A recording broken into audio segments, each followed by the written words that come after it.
Spotlight Tamil Nadu வணக்கம். திருச்சி பக்கத்தில் இருக்கிற சித்தார் ஹாஸ்பிட்டலும் தனலட்சுமி சீனிவாசன் அந்த மெடிக்கல் காலேஜ் சேர்ந்து கிட்னி மாற்று அறுவை சிகிச்சை நிறைய பேர் பண்ணியிருக்காங்க. குறிப்பாக என்னென்னா அவங்க சொல்கிற கணக்குப்படி என்னென்னா தனலட்சுமி சீனிவாசன் மெடிக்கல் காலேஜில் வந்து 200க்கும் மேற்பட்ட கிட்னி மாற்று அறுவை சிகிச்சை பண்ணியிருக்காங்க. சித்தார் காலேஜ் அப்புறம் 303 ஹாஸ்பிட்டல் சொல்கிறாங்க. அங்கேயும் வந்து கணிசமாக ஒரு 200-300 பண்ணியிருக்காங்க. மொத்தம் ஒரு 500 பேருக்கு கிட்டத்தட்ட தோராயமாக பண்ணிடும்னு எதிர்பார்க்க முடியுது. இப்போ என்னென்னா அங்கே இருந்து நமக்கு வர தகவல் என்ன சொல்கிறாங்கன்னா, அங்கே வந்து கிட்டத்தட்ட 20 லட்சத்துலேருந்து 50 லட்சம் வரைக்கும் யார் கிட்னி வந்து நோயாளிகிட்ட இருந்து பணம் வாங்குறாங்க. இவங்க என்ன பண்ணுறாங்க, ஆப்ரேஷன் செலவு அந்த பண்ணி 5 லட்சம் கணக்கு கட்டுறாங்க. பாக்கி வந்து 20 லட்சம் வந்து கிட்னி கொடுக்குற தரப்பு கொடுக்குறாங்க. அதில் என்ன பண்ணுறாங்கன்னா, காலேஜ் தரப்பு அவங்களுக்கு வந்து ஒரு 5 லட்சம் வந்து ட்ரீட்மெண்ட் செலவுன்னு எடுத்துக்கிட்டு இவங்க என்ன பண்ணுறாங்கன்னா, அதில் ஒரு 15 லட்சம் வந்து புரோக்கருக்கு கொடுக்குறாங்க. புரோக்கர் என்ன பண்ணுறாங்கன்னா, புரோக்கர் வந்து பல ஆளுக்கு பங்கு பிடிச்சிட்டு என்ன பண்ணால் அவங்க வந்து 2 லட்சம் சில பேருக்கு ஏமாற்றி கொடுக்குறாங்க, சில பேருக்கு 5 லட்சம் கூட சொல்லப்படுது. ஆக இந்த விஷயங்கள் எல்லாம் என்ன நடக்குதுன்னா, இந்த கிட்னி இந்த டிரான்ஸ்பிளான்ட் வந்து கொடுக்குறதுக்கு என்ன பண்ணால் விஏஓ ஆர்ஐ தாசில்தார் வந்து என்ன பண்ணணும், இருப்பிட சான்று போய் செக் பண்ணணும். அதுக்கப்புறமே என்ன பண்ணாங்கன்னா, அந்த யார் வந்து கிட்னி தானம் தராங்களோ அவங்க வீட்டில் அவங்க ஆதார் கார்டுலாம் ப்ரூஃப்லாம் மாற்றுறாங்க. அப்புறம் உறவு முறை மாதிரி கணக்கு கட்டுறாங்க. இதுக்கு வந்து விஏஓ ஆர்ஐ தாசில்தாரம் போய் நேரில் விசிட் பண்ணி வந்து ஆய்வு மேற்கொண்டு இதை வந்து சரிபார்ப்புன்னு சொல்லி சான்று தராங்க. இதுக்கப்புறம் ஆர்டிஓ டிஆர்ஓ அவங்களாம் வந்து இன்ஸ்பெக்ஷன் பண்ணுறாங்க. இதுக்கு பிறகு என்னென்னா, அந்த இப்போ அங்கே வந்து மதுரைக்கு போயிட்டாங்கன்னா அந்த மெடிக்கல் சுகாதார அமைச்சகம் இருக்குல்ல, அங்கே ஒரு இது இருக்குது, அந்த டிபார்ட்மெண்ட்டு. அங்கே போய் என்ன பண்ணாங்க, ஃபைனலாக அப்ரூவல் தராங்க.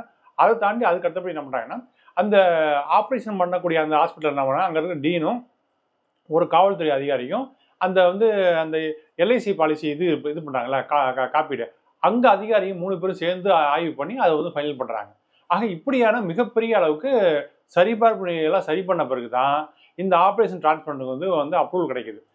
ஆனால் இன்றைக்கி வந்து என்னென்னா, ரேஷன் கார்டு அப்ளை பண்ணுறதுக்கும் சரி, ஆதார் கார்டை வந்து முகவரி மாற்றுறதுக்கு, எண் மாற்றுறதுக்கு, ஃபோன் நம்பர் மாற்றுறதுக்கு இப்படிலாம் வந்து மாதக்கணக்கில் எழுதுகிற ஒரு சூழ்நிலையில் எல்லாம் வாங்குறது, அதுலேயும் வந்து கிட்டத்தட்ட 3 மாதம் 4 மாதம் ஆகிடுது. ஆனால் இவ்வளோ விஷயங்கள் வந்து லேட் ஆகக்குள்ள டிரான்ஸ்பர் விஷயங்கள் வந்து வேகமாக விரைவாக நடத்தப்படுது. இதுக்கு காரணம் என்னென்னா, அரசியல் பெண்புகள் எதிர்பார்க்க முடியாது. ஏன்னா ஆர்ஐ தாசில்தார் இதே மாதிரி அரசு அதிகாரிகள் வந்து தவறாக வந்து டாக்குமெண்ட் கொடுத்துருக்காங்க, அஃபிடவிட் கொடுத்துருக்காங்க. ஆனால் என்னென்னா கிட்டத்தட்ட ஒரு 500க்கும் மேற்பட்ட ஆட்கள் வந்து ஏமாற்றப்பட்டு டிரான்ஸ்ஃபர் பண்ணப்பட்டிருக்கு.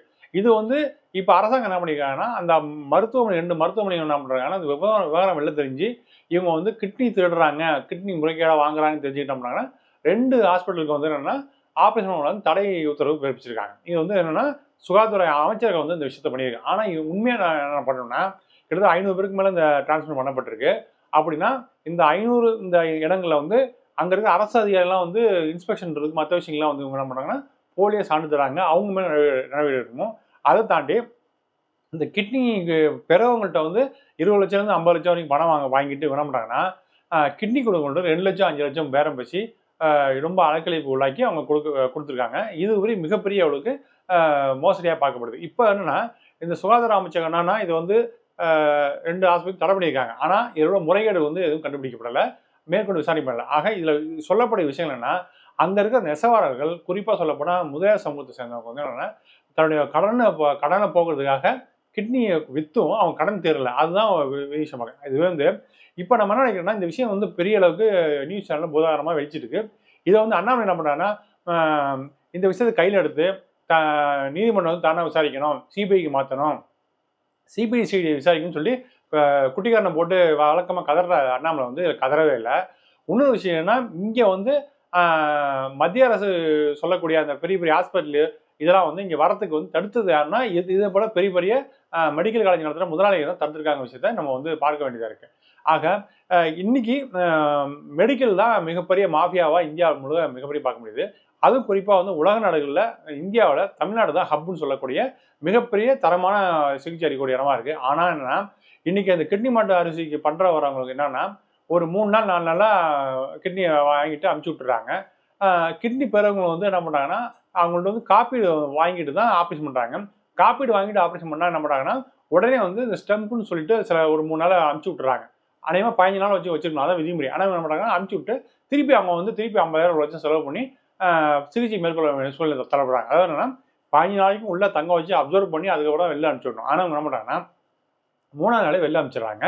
அந்த ஸ்டெம்ப்னு சொல்லக்கூடிய அந்த இதை நீக்கிறதுக்கு அதுக்கு ஒரு சார்ஜ் வாங்குறாங்க, ஃபர்தர் ட்ரீட்மெண்ட் சார்ஜ். இப்போ அதுக்கு பெட் சார்ஜ் தனியாக வாங்க. ஆக மெடிக்கல் கிளைம் பண்ணி பணத்தை வாங்கிக்கிட்டு இதே மாதிரி விதிமுறைலாம் செய்கிறாங்க. அதை தாண்டி இன்னொரு விஷயமா என்ன பழக்கம்னா பில்லு ஒழுங்காக தரதில்லை. 2 லட்சம் 3 லட்சம் மட்டும் தான் அந்த மருத்துவ செலவு மட்டும் தான் தராங்களே தவிர ஒட்டுமொத்த பில்லு வந்து 30 லட்சம் 40 லட்சம் வாங்குறாங்களா, அந்த பில்லு ஒழுங்காக தரதில்லை. குறிப்பாக இன்னும் வேதனையான விஷயம் என்னன்னா, கிட்னி தரவங்களாம் அவங்கள்ட்ட வந்து முதல்ல 5 லட்சம் 8 லட்சம் பேசுகிறாங்க. பேசி என்ன பண்ணுறாங்கன்னா, அவங்களுக்கு ஆப்ரேஷன் பண்ண சார்ஜ் 4 லட்சம் அவங்க மருத்துவ நிறுவனம் எடுத்துக்கிட்டு அவங்களுக்கு திருப்பி வந்து 3 லட்சம் 4 லட்சம் தராங்க. சில பேருக்கு தான் 5 லட்சம் கொடுக்கப்பட்டிருக்கு. ஆக இப்போ யாராவது என்ன பண்ணணும், இதை வந்து விஷயத்தை வந்து நீதிமன்றத்துக்கு இதை கொண்டு போகணும். அல்லது சிபிஐக்கு கொண்டு போய் இந்த முழுமையான விசாரணை மேற்கொள்ளப்பட்டு குற்றவாளி தண்டிக்கப்படுறது வாய்ப்பு இல்லை. ஏன்னா எல்லாமே திமுக ஆளுங்க. சவுக்கு சங்கம் என்ன சொல்றாங்கன்னா, சம்மந்தப்பட்ட நிர்வாகம் வந்து திமுக எம்எல்ஏ, அந்த திமுக எம்எல்ஏ கிட்ட வந்து திமுக தரப்பு குடும்பம் வந்து ஒரு 2000 ரூபாய் பணத்தை கொடுத்துருக்காங்க அப்படின்னு பல விஷயங்கள் வந்து பலரும் சொல்றாங்க. மூத்த பத்திரிகை பல முடியாது சொல்றாங்க. இப்படியான எதுவும் பார்க்கல, அந்த நிர்வாகத்தின் மேலே நடவடிக்கை எடுக்கிறதுக்கு வாய்ப்பு இல்லை. ஆனாலும் என்னன்னா, இன்னைக்கு வந்து ஏசி சண்முகம் உள்ளிட்ட பல்வேறு முதல் அமைப்புகள் இருக்காங்க.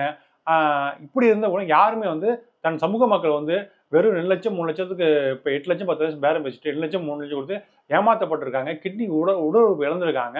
இது குறித்து எந்த ஜாதி அமைப்புகளுமே வந்து பெரிய அளவுக்கு மிகப்பெரிய விஷயத்தை கொண்டு போகல. இதுவே நாடா சமூகமோ இல்லை வேற சமூகம் வந்தால் அந்த ஜாதி அமைப்புகள் வந்து போராடி இருக்கும். இன்னைக்கு இருக்கிற அந்த நெசவு தொழில் செய்கிற அந்த முதலியார் சமூகம் வந்து எந்த அளவுக்கு அதிகாரம் பெற்று இருக்காங்க விஷயத்தை நம்ம வந்து ரொம்ப வேதனையோட பார்க்க வேண்டியதாக இருக்கு.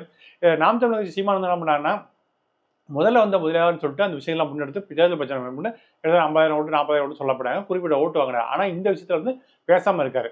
ஆக இப்படியான பல விஷயங்கள்லேருந்து என்னன்னா, திமுக எதிர்ப்புங்கிற விஷயத்தை தாண்டி அந்த சம்பந்தப்பட்ட நிர்வாகமும் இதுவும் அந்த மாஃபியா கும்பலுக்கு ஆர்எஸ்எஸ் பாஜக இருக்கிற கும்பலும் இருக்கு, இந்த திமுக கும்பலும் இருக்கிறத பார்க்க முடியும். ஆக இந்த பெரும் பணக்காரர்கள், அரசியல் அதிகாரம் உள்ளவங்க, அந்த ஆட்சியாளர்கள், அதிகாரிகள் ஒட்டுமொத்தமாக சேர்ந்து நாட்டு மக்களை எப்படியெல்லாம் கொண்டாடிக்கிறாங்க விஷயத்தை பார்க்க முடியும்.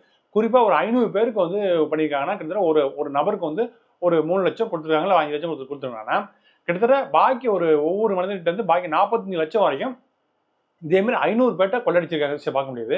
கண்டிப்பா இந்த விஷயங்களை வந்து நீதிமன்றத்துக்கு கொண்டு போங்க, சிபிஐ பார்வை கொண்டு போய் நடவடிக்கை எடுக்கணும். எப்போதுமே வழக்கமா துள்ளி குதிக்க அண்ணாமலை வந்து வாயை திறக்கல, சும்மா மேம்போக்கா பேசிட்டு போறாரு. சீமானை விட மேம்போக்கா பேசிட்டு போறாரு. இந்த விஷயங்கள்ல இருந்து 2 பேருக்கும் வந்து பங்கு வந்து பிரிக்கப்பட்டிருக்கிறத பார்க்க வேண்டியதா இருக்கு. ஜனநாயக அமைப்புகள் சக்திகள் வந்து இந்த விஷயத்தை நிலைமையாக சில பேர் பேச ஆரம்பிக்கிறாங்க. குறிப்பாக வந்து விஜய் கூட இந்த விஷயத்தை ரொம்ப டீப்பாக கொண்டு போகல. ஆக இன்னைக்கு மதிமுக இந்த விஷயத்த பேசல, கம்யூனிஸ்ட் கட்சிக்கு இந்த விஷயத்த பெருசாக பேசல, எந்த கூட்டணி கட்சியும் பேசல, திருமாவளவன் விஷயத்த பேசல. ஆக நம்ம வந்து மோசமான ஒரு ஆபத்தான ஜனநாயகமற்ற ஒரு சர்வதிகார கும்பல்கிட்ட மாட்டிட்டு இருக்கோம். இந்த இந்திய தேசம் வந்து ஜனநாயக நாடு கிடையாது, மிகப்பெரிய சர்வதிகார கும்பல்கிட்ட மாட்டிட்டு இருக்கோம் புரியுது. காவல்துறையை ஏவல்துறையை பயன்படுத்தி அடக்குமுறை செய்யறதை பார்க்க முடியுது. இன்னை வரைக்கும் அந்த நிறுவனத்து மேலே எஃப்ஐஆர் போடப்படலை. அந்த சம்மந்தப்பட்ட குற்றவாளி வந்து யாரும் கம்பெனிங்களுக்கு சொல்லப்படுது. கிட்டத்தட்ட 500 பேரை சீட்டிங் பண்ணி அந்த புரோக்கர்கள்லாம் என்ன ஒரு 10 லட்ச ரூபா ஒரு ஆள்கிட்ட வாங்கியிருக்காங்க. ஆனால் கிட்னி கொடுத்தவங்களுக்கு வந்து 2 லட்சம் தான் கொடுத்துருக்காங்க. குறைந்தபட்சம் ஒரு 10 லட்சம் 8 லட்சம் பேசப்பட்ட அமௌண்ட் கூட கொடுக்கணும்னு பேசப்படுது. இந்த விஷயங்களை வந்து பொதுவெளிக்கு கொண்டு போய் நடவடிக்கை எடுப்பதற்கான உரிய நடவடிக்கை மேற்கொள்ளுங்கிற கோரிக்கை வைக்கிறேன். நன்றி, வணக்கம்.